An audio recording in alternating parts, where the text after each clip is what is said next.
জুলাই গণ অভ্যুত্থান চলাকালে সংগঠিত মানবতা বিরোধী অপরাধের দায়ে মৃত্যুদণ্ডপ্রাপ্ত ক্ষমতাচ্যুত প্রধানমন্ত্রী শেখ হাসিনাকে ফেরত চেয়ে আবারও ভারতকে চিঠি পাঠিয়েছে বাংলাদেশ।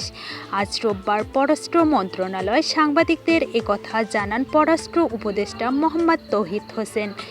তিনি বলেন, আমরা শুক্রবার চিঠি পাঠিয়েছি, এটি দ্বিতীয় অনুরোধ। গত বছরের ডিসেম্বরে পররাষ্ট্র মন্ত্রণালয় ভারতের পররাষ্ট্র মন্ত্রণালয়ে হাসিনাকে ফেরত পাঠানোর জন্য একটি চিঠি পাঠিয়েছিল, তবে কোনো জবাব পাওয়া যায়নি। গত 17 নভেম্বর মানবতাবিরোধী অপরাধের মামলায় শেখ হাসিনাকে মৃত্যুদণ্ড দেন আন্তর্জাতিক অপরাধ ট্রাইব্যুনাল। এছাড়া সাবেক স্বরাষ্ট্রমন্ত্রী আসাদুজ্জামান খান কামালকেও মৃত্যুদণ্ড দেওয়া হয়। আর সাবেক পুলিশ মহাপরিদর্শক আইজিপি চৌধুরী আবদুল্লাহ আল মামুনকে 5 বছরের কারাদণ্ড দিয়েছেন ট্রাইব্যুনাল। একদিনে শেখ হাসিনা ও আসাদুজ্জামান খান কামালকে বাংলাদেশে ফেরত পাঠাতে ভারতের প্রতি আহ্বান জানায় পররাষ্ট্র মন্ত্রণালয়।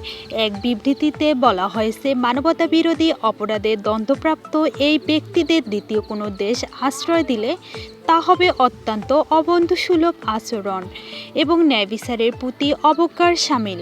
এতে আরও বলা হয়, দুই দেশের মধ্যে 2013 সালে প্রত্যাপর্ণ চুক্তি অনুযায়ী হাসিনাকে হস্তান্তর করার আইনি বাধ্যবাধকতা ভারতের রয়েছে। অন্তর্বর্তী সরকার ইতোমধ্যে হাসিনার কূটনৈতিক পাসপোর্ট বাতিল করেছে।